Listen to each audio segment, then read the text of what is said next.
calling you guys out for your best trick shot. So I'm calling out Holly Davis, Reese David, I'm calling out Connor Bloodworth, and Luke Walters. And anyone else who wants to join in. We are having a contest, and what we're gonna do is whoever has the best trick shot, we're gonna compile a video, and we're gonna vote, and there's a prize. So let's see what you guys got. I'll show you what I have.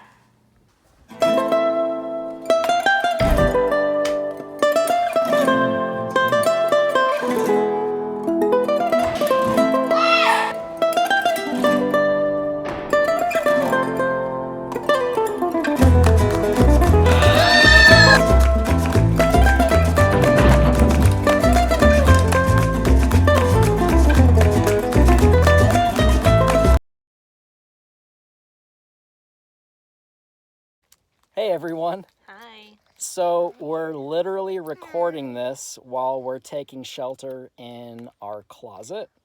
The tornado supposedly went by about 6 or 7 minutes ago, but we are without power. And we're just gonna shelter in here while the storm and the wind and the rain is just pounding right now. But we're safe, we're blessed, we're happy, and we're so excited that you're joining us on a nicer day for house parties. I have Bo and Suts here with me. Bo, what did you say that you said that Jesus was bigger than what? Jesus is bigger Than the storm? Is that what you said? in the storm, The tornado? And the snake, anaconda. and it's Jesus and God are bigger than the anaconda. An anaconda is a big snake.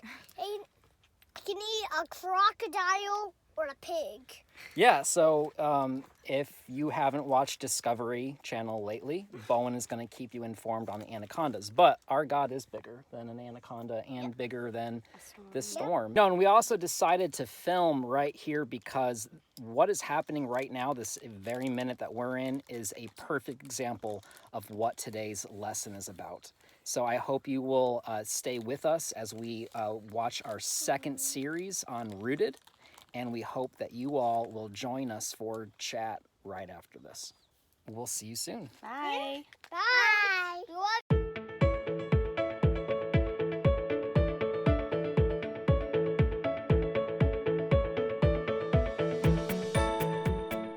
We're in the second week of our series on change called Rooted. Last week, we talked about how we're all going to experience good and bad changes in our lives. It's unavoidable. But just like trees can stand firm when they're rooted into the ground, we can stand firm no matter what changes life brings us when we're rooted in God. How? Because God never changes. When something changes in a way that we don't want it to, it feels a lot like something has broken in our lives. And when that happens, often the first thing we try to do is fix it. We want things to go back to the way that they were. But the bad news is, a lot of times that isn't possible. Sometimes change means that whatever it is that's broken simply can't be fixed. And that can leave us feeling sad, or angry, or frustrated, or even helpless. Have any of you seen the Pixar movie that came out a few years ago called Inside Out? In it, a girl named Riley moves from her hometown in Minnesota to San Francisco, California.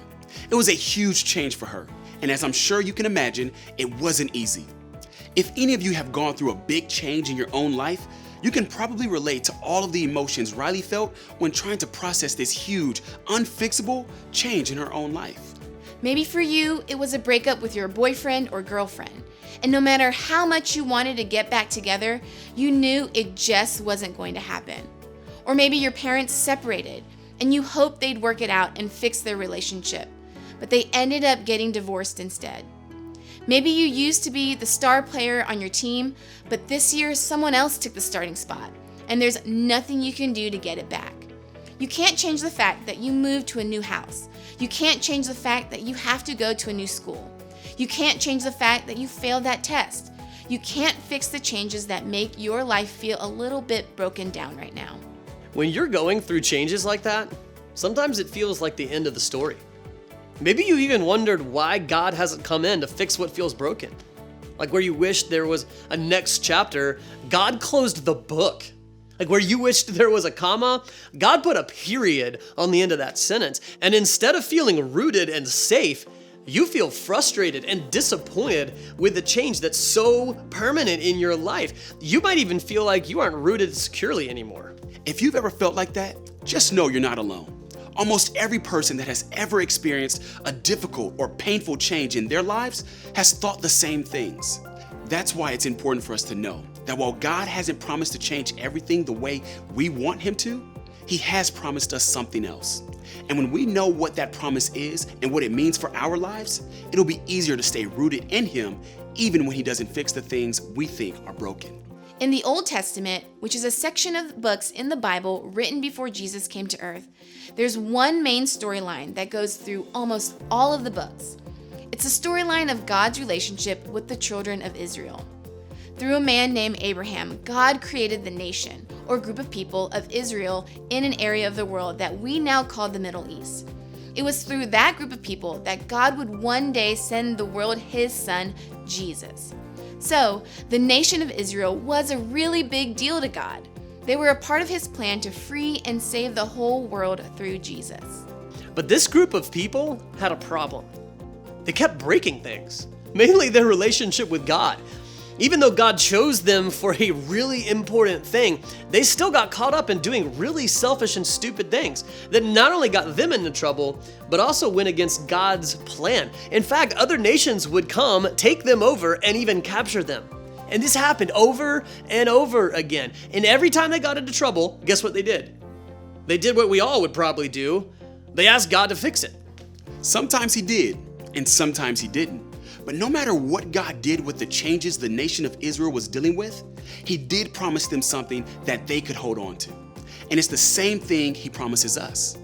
When you pass through the waters, I will be with you. And when you pass through the rivers, they will not sweep over you. When you walk through the fire, you will not be burned. The flames will not set you ablaze. Now, one thing we can't skip over is the way this is worded. When you pass through the waters, when you pass through the rivers, when you walk through the fire. In other words, things are going to change. You will find yourself in a difficult time. That's a guarantee. It's not a matter of if you do, but when you do. So if that's true, what does God promise us when those things happen? He promises us that He will be with us. Now, I don't know if that's the type of promise you were hoping for from God. I mean, honestly, sometimes I kind of wish God would have said something else too. You know, maybe something like, no matter how hurt you are, or no matter how bad your situation is, I'm gonna fix it. I'm gonna make things go back to the way they were, and it'll be all great. But that's not what He says.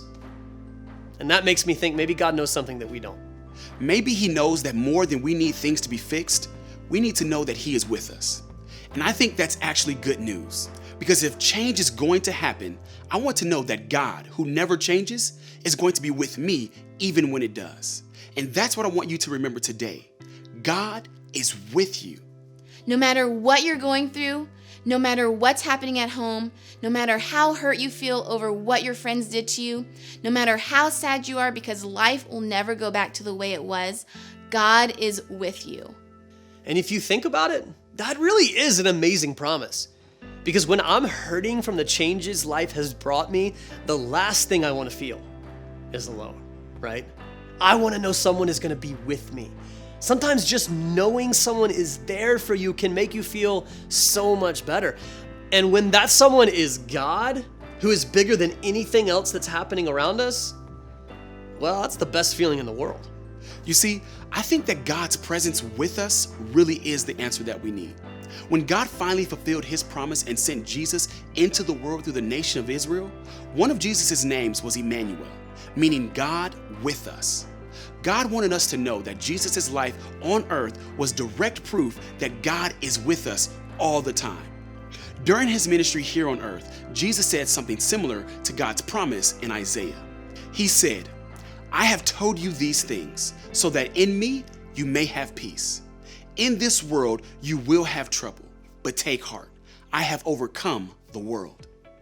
Jesus didn't shy away from the fact that we'll face troubling changes in this life, but He told us to take heart, to have courage and remain strong, because He has overcome the world. In other words, we can stay rooted in the fact that there is no change of trouble so big that God can't take care of it. He's made the promise to never leave us or to forsake us. He's made the promise to be with us. And when we're rooted in the truth of that promise, we can find the courage to face any difficult challenge or circumstance. So what does it mean for us to do as Jesus said and take heart in the midst of change? What does it mean to stay rooted in the promise that God is with us? Well, I think it means making a decision. Like first, you have to choose simply to make a decision. You have to choose to make a decision to trust God in the middle of your difficult situation. You have to trust that this situation didn't take God by surprise, and you have to trust that God is with you. And then you have to make one more decision, the decision to change your perspective. Choose to believe that God's promise of being with you is bigger and better than anything else He could do. Choose to believe that His presence will help you and get you through whatever it is that you're going through right now. Choose to believe that His presence can keep you rooted through whatever changes that you're facing. Remember, God is with you, and that promise can carry you through any seemingly broken situation in your life. As you leave today, I want you to think about this question. What is one thing I wish God would fix in my life right now?